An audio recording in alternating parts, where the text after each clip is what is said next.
Et salut à tous, j'espère que vous allez bien, que vous avez passé de bonnes fêtes et je vous souhaite à tous une très bonne année 2026. Je vous souhaite à tous plein de réussite, un énorme good run sur toute l'année si possible. Mais avant tout, je vous souhaite bien sûr d'être en bonne santé car c'est ce qui compte en priorité. Quoi de mieux pour commencer l'année 2026 les gars que de review le premier expresso jackpot million de cette année 2026 qui est tombé sur un expresso à 10 euros, un expresso classique. Alors, comme vous le voyez à l'écran, l'Expresso a duré 42 mains, ce qui est quand même relativement long. Et pour des soucis de durée de vidéo, je pense qu'on va pas review les 42 mains. Par contre, j'ai regardé le spin au préalable et j'ai sélectionné les mains les plus intéressantes qu'on va bien sûr review ensemble.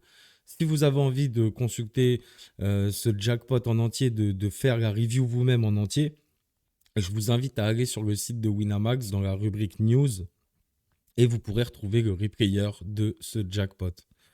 Alors, comme je l'ai dit, j'ai regardé au préalable le spin.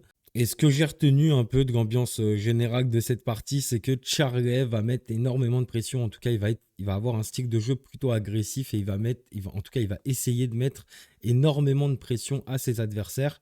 Et à contrario, Guts 7 va plutôt avoir un style de jeu plutôt passif, conservateur. Donc voilà les gars, je pense que j'ai un petit peu résumé et je vous propose qu'on se lance directement avec la première main.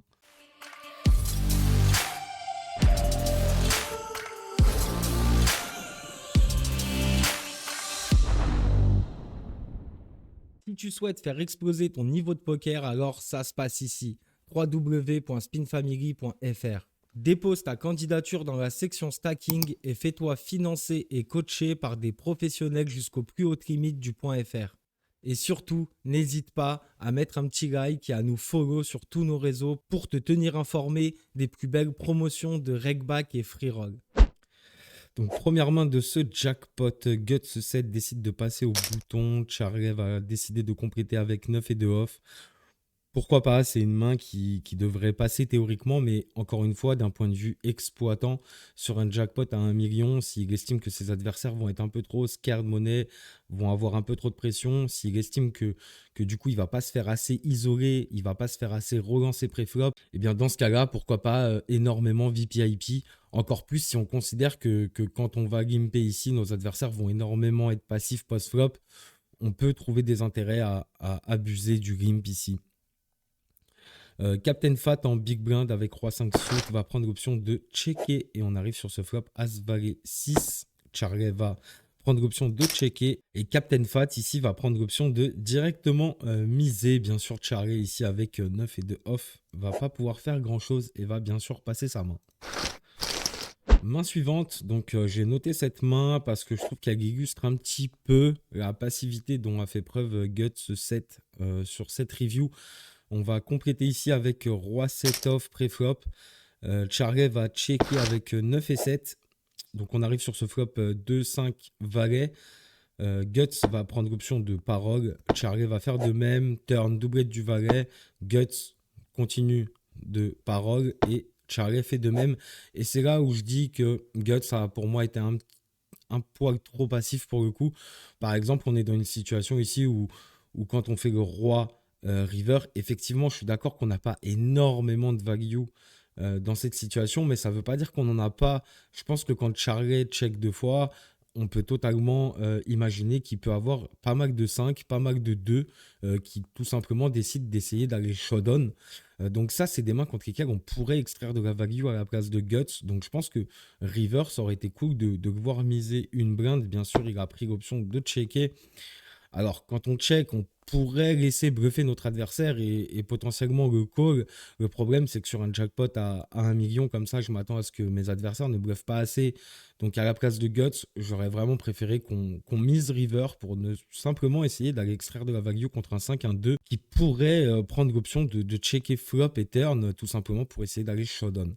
Donc, on ne l'a pas fait. Charlie a bien sûr checké et a showdown au turn 9. Donc voilà, je trouvais que c'était intéressant de mettre cette main pour illustrer que Guts avait quand même été assez passif, que ça soit pré-flop ou post-flop. Donc on se retrouve pour la main suivante, la main numéro 11, ici, assez intéressante, puisque Charlie a au bouton, donc pareil, elle illustre un petit peu la pression qu'il a voulu mettre, l'agressivité qu'il a voulu mettre sur ses adversaires, qui prend l'option d'open 3.5x au bouton avec As-2 à pique. Bon, clairement, moi, je suis pas d'accord avec cette relance. Je trouve que c'est beaucoup trop cher. Le sizing standard va plutôt être de 2x. En plus, je pense qu'honnêtement, allez, même si on regarde d'un point de vue exploit, est-ce qu'il n'y a pas des mains qu'on pourrait relancer un peu plus cher? Honnêtement, j'ai du mal à comprendre pourquoi on sélectionnerait As-2 à pique. Donc, honnêtement, je comprends pas trop son open ici. Je pense que 2x était très bien. On était quoi? On était 15 BB deep à peu près. On aurait pu encore, sur un jackpot à 1 million, 2x fold sur 3 bêtes, honnêtement. Je pense que sur un jackpot à 1 million, on va jamais se faire 3 bêtes en bluff. Donc, open fold 2x aurait été vraiment très bien. Et là, tout de suite, on se dit, aïe aïe aïe, alerte, il y a As-Dame off en big blind. Du coup, bah, on s'attend à ce que Guts fasse tapis et que Charlie, bah, possiblement, soit passe, soit paye. Mais en fait, il se passe que du coup, bah, comme Charlie augmente énormément son sizing, 3.5, je pense que honnêtement, Guts en big blind a eu un peu peur de ce sizing avec As-Dame off et du coup se retrouve à simplement défendre. Alors qu'en vrai, As-Dame off est une main bien assez forte pour partir à tapis, mais encore une fois, il faut se mettre à sa place hein, sur un jackpot à 1 million ici. On a un adversaire qui open 3.5x au bouton. Alors certes, il n'y a pas non plus énormément de mains directes qui vont nous crush. Ça va bien sûr être As-Roi, ça va bien sûr être paire d'As, paire de Dame, paire de Roi. Mais encore une fois, je peux comprendre. Il faut se mettre à la place de Guts ici. Hein, quand on est sur un jackpot à 1 million, c'est pas facile. Donc on décide de pas 3 bêtes et de simplement call. Et on arrive sur ce flop Dame 8-10. Alors là, j'ai pas très bien compris le plan à la place de Guts ici, de reprendre l'initiative et de directement faire all-in. Je pense qu'honnêtement, il a touché top pair, top kicker. Son adversaire a fait un énorme sizing pré-flop. Et je pense que quand il touche top pair, top kicker, en fait, sur un board Dame 8-10, j'imagine qu'à sa place, il estime que le board est dynamique. Et je pense qu'il a pas envie de voir de turn, notre ami Guts. Du coup, il se dit, bon, bah, let's go, on y va. Moi, honnêtement, j'aime pas trop cette strat parce que, bah, en fait, j'estime qu'ici, dans cette situation, on va se faire payer que par des mains qui nous battent. Et on va faire passer toutes les mains qu'on domine.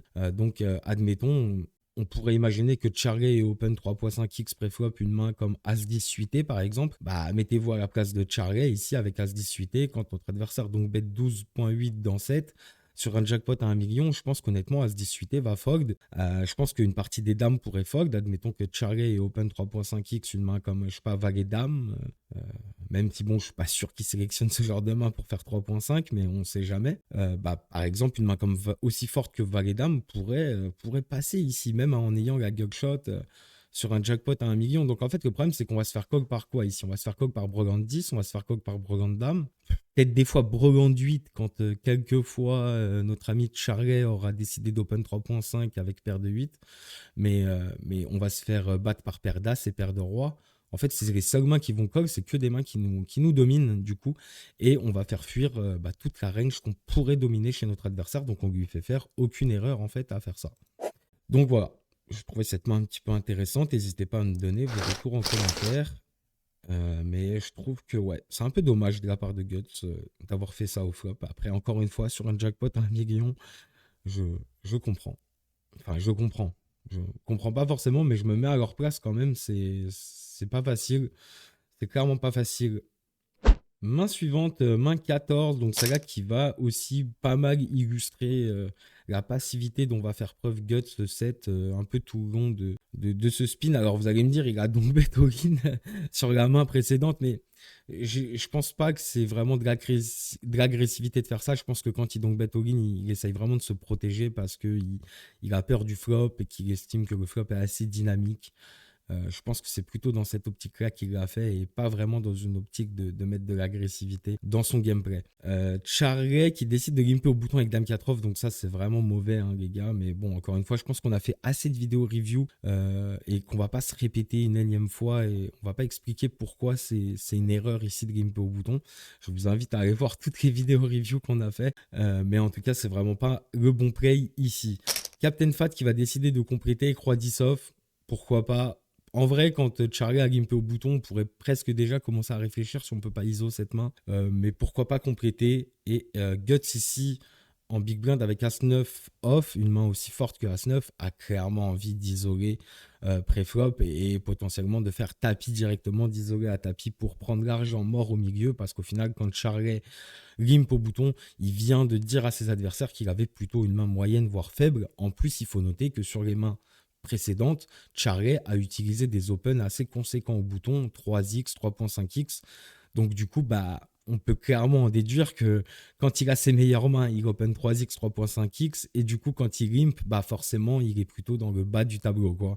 Il est plutôt dans ses mains plutôt moyennes, voire faibles. Donc, ici, c'est vraiment un bon spot pour Guts, pour faire tapis. De toute façon, quoi qu'il arrive, même si on n'avait pas vu les open 3x, quand Charlie limp au bouton ici, Guts a trop d'intérêt à isoler all-in ici, pour tout simplement, dans un premier temps, deny l'équité de ses adversaires. Puisque ses adversaires ne pourront pas payer et du coup ils vont trop facilement passer leurs mains et lui il va aussi récupérer la dead money, c'est-à-dire l'argent qui est au milieu. Alors quand on est à 9 off on pourrait aussi se faire payer par des mains moins bonnes, mais sur un jackpot à 1 million j'y crois pas trop. Mais en tout cas Guts va décider de checker et je trouve que c'est quand même une assez grosse erreur. On arrive sur ce flop 4, 5, 10, donc Captain Fate touche top pair, très bon kicker avec kicker roi. Et nos deux autres adversaires, alors on a Charlie qui tape une bottom pair avec 4, mais sinon Guts qui rate totalement le flop, même s'il possède encore de l'équité. Check, check, check. On arrive sur la turn 2 de carreau qui en soi, je crois, une semi-brique. En vrai, ce qui n'est pas vraiment une brique parce qu'elle apporte quand même des quintes et des deux paires à big blind. Donc en vrai, c'est pas tant une brique que ça. En tout cas, dans la range de big blind, il va se trouver pas mal de double paires et de quintes. Captain Fat ici qui décide de directement value son 10 qui n'a pas value au flop. Je trouve ça plutôt ok. On aurait même pu, à la place de Captain Fat, commencer à miser des flops, je pense. En tout cas, ça va suffire pour faire passer Guts avec son auteur as. Et Charlie va prendre l'option de suivre avec sa bottom pair. Bon, je comprends l'idée, il a fait une paire ici, il a envie de défendre sa paire. Mais je pense qu'honnêtement, quand on fait face à un bet ici sur le jackpot à 1 million, notre 4 va quand même être rarement bon. Je pense qu'il n'y a aucun adversaire qui va s'amuser à miser un 2 par exemple. Donc je pense que le 4 va rarement être bon quand même dans cette situation. Mais River, Charlie avait la vision. Il avait clairement la vision puisqu'il finit en brelan. Et Captain Fate d'ailleurs qui prend l'option de checker. Bon, j'estime que en vrai c'est assez logique de check ici, je pense à sa place. Quand on y réfléchit 2 secondes, qu'est-ce qui paye au turn? Ce qui paye au turn, ça va être potentiellement des 10 moins bons, mais ça impliquerait que le 10 moins bon n'a pas été bête par Charlie au flop quand on a pris l'option de checker et que Big Blind a checké aussi. Donc je pense qu'honnêtement, il y a très peu de 10 pour Charlie puisqu'il aurait bête au flop. Donc du coup, au final, qu'est-ce qu'il value à la turn? Il value des 2 peut-être, un petit peu de 2 qui aurait pu peut-être limper au bouton, des 5, des 4 et des tirages flush. Bon, sur le 4 river, c'est quand même une assez mauvaise carte puisqu'elle fait rentrer les flush et elle donne brelan au 4. Donc, en fait, en termes de pure value, en fait, de value direct, à la place de Captain Fate, river, on value qu'un 5, en fait. Donc, je comprends tout à fait qu'il check. Et Charlie va prendre l'option de bien sûr miser pour essayer de rentabiliser son brelan. Et Captain Fate va trouver un très bon fold d'ici. Bien joué à lui. En vrai, je pense que c'est un très très bon fold, honnêtement. Il y a des gens, je pense, qui n'auraient pas été capables de le prendre. Mais en vrai, quand on y réfléchit logiquement, je pense que Charlie a très peu de bluff ici, voire même 0 bluff en fait. Ici, et au final, quand on y réfléchit, Captain Fate, il a simplement ce qu'on appelle un bluff catcher ici, en fait. Il bat plus grand-chose, puisqu'il est battu par quinte, il est battu par brelan. Il est battu par flush et comme on l'a dit, Charlie a très peu de 10 dans sa range et je pense pas qu'il s'amuserait à miser un 5 river et encore moins avec ce sizing.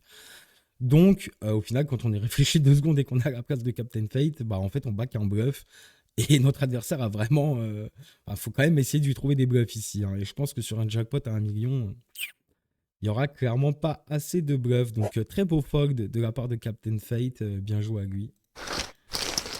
Ensuite, on passe à la main 17. Et là, cette fois-ci, Charles se retrouve avec As-Roi off. Et donc, comme on l'a dit avant, quand il a des mains qu'il considère soit très bonnes, soit moyennement bonnes, il va plutôt prendre l'option d'open assez cher. Et là, du coup, il fait la même. Sauf que tout à l'heure, il avait As-2 ou As-3 suit. Cette fois-ci, il a As-Roi off. Mais vous allez voir quand même à quel point c'est pas une bonne strat de faire ça. Parce que voyez Captain Fate ici qui a As-8 off, bah, il va trouver un fold. Et Guts 7 qui a As-6 suit va aussi trouver un fold. Et c'est quand même hyper dommage quand on a As-Roi off, As-Roi off, oui, excusez-moi, de faire passer As-6S et As-8 off, deux mains qu'on domine grandement chez nos adversaires. On se retrouve à les faire passer et du coup à perdre de la value au final. Franchement, on peut imaginer que si Charlie avait fait 2x, par exemple au bouton, bah déjà Captain Fate aurait déjà eu un bon spot pour 3 bet all-in. Je dis pas qu'il l'aurait fait, mais en tout cas, il aurait potentiellement beaucoup plus fait si Charlie avait open 2x. Et Guts 7, pareil, il aurait pu 3 bet all-in, il aurait pu aussi défendre sa main sur un open 2x. Et on aurait réalisé de la value contre nos adversaires, alors que là, au final, bah, on fait fold toutes les mains qu'on domine. Donc c'est un peu chiant. Hein. Alors on fait peut-être pas fold toutes les mains qu'on domine, je sais pas. Je me dis que si Captain Fat avait eu As-Dame, il aurait peut-être pas fold. Mais en tout cas, on va sur, je sais pas, sur 10 mains qu'on domine, je dis un chiffre au pif, sur 10 mains qu'on domine, on va en faire fold de 8, quoi. Donc c'est quand même, en termes de value prix, c'est quand même assez catastrophique. Ensuite, main suivante, la 19e main. Guts 7 qui prend l'option de passer, Charlie qui va décider de compléter avec 2 et 8 off, et Captain Fate qui va bien sûr checker avec 9 et 4.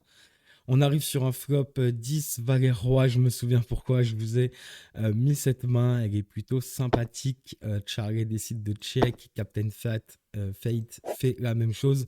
Et turn, plutôt sympa puisqu'on fait quinte pour notre ami Captain Fat, sachant que bon, on est battu par des A6, mais dans l'idée, Charlie est censé avoir aucun A6 ici, puisque tout simplement, il serait parti à tapis pré-flop pour le peu de blind qui restait à Big Blind.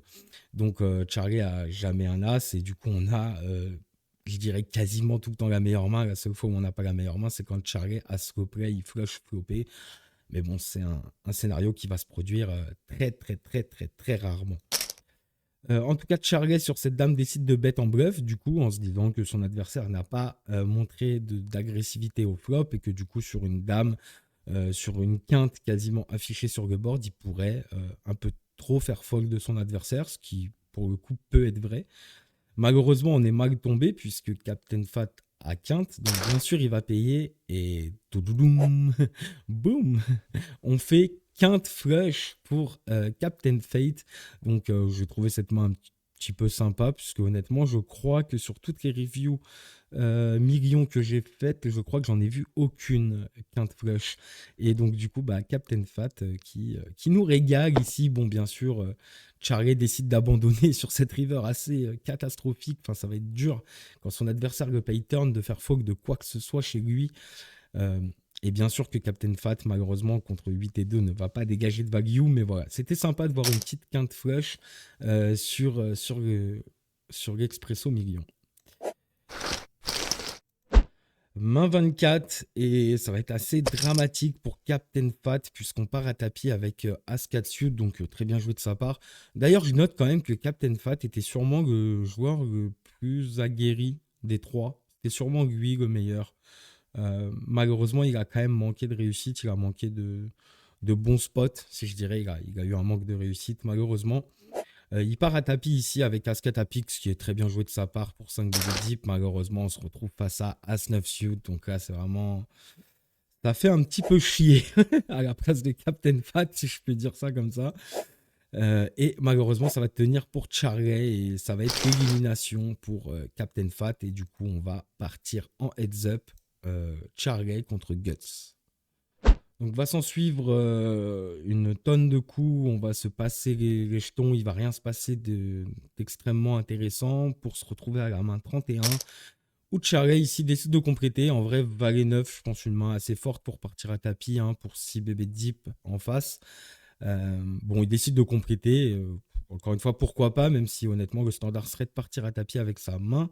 Guts 7 ici a une décision, il peut soit checker, soit isoler à tapis, je pense que isoler all-in peut s'entendre et checker très bien aussi. On arrive sur ce flop 6 de 4, donc nos deux adversaires ont raté le board, sauf que Charlie décide de miser, donc comme je le disais, Charlie va avoir un style un peu plus agressif, on l'a vu tout à l'heure, il va plus compléter, il va venir dans plus de situations post-flop que les autres, et il va essayer de leur mettre de l'agressivité quand il sent que c'est possible. On l'a vu aussi en blind versus blind, quand il a complété avec 8 et 2. Turn, il a essayé de bluffer pour pas cher, et on voit que là, il fait un petit peu la même, et ça passe puisqu'il fait fold de la meilleure main. Donc bien joué à lui pour ça quand même, hein, faut quand même le dire. Certes, il y a des plays où je suis pas du tout d'accord avec lui, mais il a au moins eu le mérite voilà, de prendre ses couilles, si je puis dire, sur un jackpot à 1 million. Sur certains spots, il n'a pas hésité à ses bêtes en bluff, à essayer de voler un petit peu les coups. Ensuite, on se retrouve directement avec la main numéro 32. 7 et 8 à cœur pour Guts, qui devrait même partir à tapis, hein. C'est une main bien assez forte pour partir à tapis ici. On serait très content de faire fold des mains qui auraient des meilleures hauteurs que nous, mais qui ne pourraient pas payer. Dans les cas où on est payé, on a une main qui va souvent se retrouver avec 40-45% d'équité. Donc quand on arrive dans cette situation, on est très content de partir à tapis avec cette main. Il va prendre l'option de compléter. 6-3 va bien sûr parole. On arrive sur roi 10-5. Donc là, ça aurait été bien de voir Guts, par exemple, pète une blinde, pourquoi pas, faire un petit peu ce que Charlie a fait sur la main d'avant. Bon, là, certes, il a la meilleure main à ce moment-là avec hauteur 7, mais lui, il ne le sait pas. Et je pense qu'ici, bet une blinde peut accomplir pas mal de choses, en tout cas, peut faire fold de beaucoup de mains qui pourraient nous dominer à la hauteur. Doublette du roi qui est intéressante puisqu'elle ouvre un flush draw pour Guts. Charlie décide de checker encore une fois, et la river assez critique puisqu'elle donne une paire à Charlie, mais elle donne surtout flush à Guts. Et Charlie ici, il mise sur le 6. Je trouve que c'est pas terrible parce qu'honnêtement, qu'est-ce qu'on value à part un 5? Bah, on value rien d'autre. On value que un 5 en fait. Donc ouais, je trouve sa mise plutôt ambitieuse, river. Bon, il va bien sûr se faire relancer all-in par Guts. Et là, j'ai encore plus de mal à comprendre, c'est que Charlie va call. Donc en fait, s'il call, Charlie, il estime que son adversaire pourrait avoir des bluffs, mais quels sont les bluffs que notre adversaire pourrait avoir ici? Honnêtement, j'en vois aucun. Ouais. Donc je comprends pas trop ici. Il pourrait se dire que, je sais pas, peut-être qu'il call en se disant qu'il pourrait split avec un 6, mais un 6 à la place de Guts va pas relancer, il va juste payer. En tout cas, je ne sais pas trop ce qui s'est raconté comme histoire dans sa tête, mais il a décidé de payer. Bon, bah, Guts lui dit merci, hein. Et on se retrouve pour la dernière main, donc la main 42. Donc Guts ici avec roi 5 à trèfle qui est censé partir à tapis. Et je pense que valet 9 suité est une main assez forte en vrai pour payer à la place de Charlie. En tout cas, c'est de cette manière que devrait se dérouler le coup d'un point de vue plutôt théorique, plutôt standard. Mais c'est pas ce qui va se passer. Guts va décider de compléter avec son roi 5 suit. Charlie va checker et on arrive sur ce flop roi 17. Et là, Charlie va décider de miser pot. Je ne comprends pas, donc c'est ce que je vous disais, il a un style un petit peu agressif. Je sais pas, il s'est dit qu'il avait double gugshot. C'est vrai qu'il a double gugshot, backdoor quinte, backdoor flush. En vrai, il a quand même une main qui a de l'équité. Mais est-ce qu'on a envie vraiment de donc pot ici? Honnêtement, le problème c'est qu'on a une main qui a pas mal d'équité, mais si on se raise ici, c'est une catastrophe un peu parce que notre adversaire il aura toujours un roi en fait, hein, ou double paire quand il va relancer ici. Et nous, en fait, si on passe, on perd notre équité. Si on colle, on est dominé.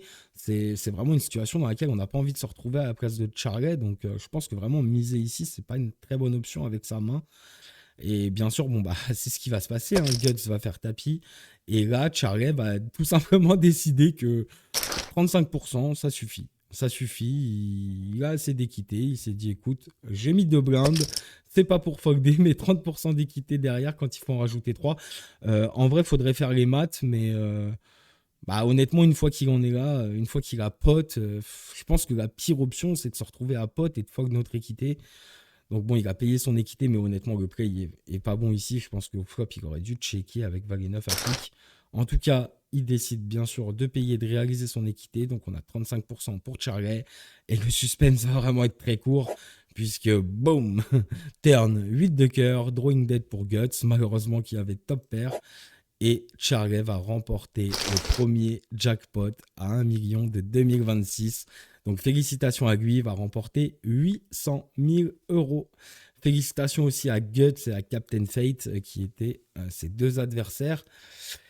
Eh bah écoutez les gars, on en a fini pour cette première review. J'espère qu'elle vous aura plu. Encore une fois, je le dis, on a vraiment sélectionné les mains qu'on a estimées qui étaient les plus intéressantes. Maintenant, si vous voulez vraiment voir l'intégralité du jackpot, bah n'hésitez pas à aller sur le site de Winamax dans la rubrique News et vous pourrez trouver tout ça. Écoutez les gars, j'espère que vous avez passé un bon moment. N'hésitez pas à nous mettre des commentaires et à nous mettre bah, tout simplement vos retours, vos avis. N'hésitez pas si vous avez des idées pour améliorer le concept. N'hésitez pas à nous le dire aussi en commentaire. On est vraiment preneurs. Et merci vraiment à tous ceux qui s'abonnent. Vous nous donnez énormément de force. Écoutez les gars, je vais vous laisser ici. Je vous souhaite à tous une très bonne année 2026 encore une fois. Plein de good run, la santé bien sûr avant tout. Et je vous dis à bientôt pour une nouvelle vidéo. C'était Seifo pour Spin Family. Bye l'équipe.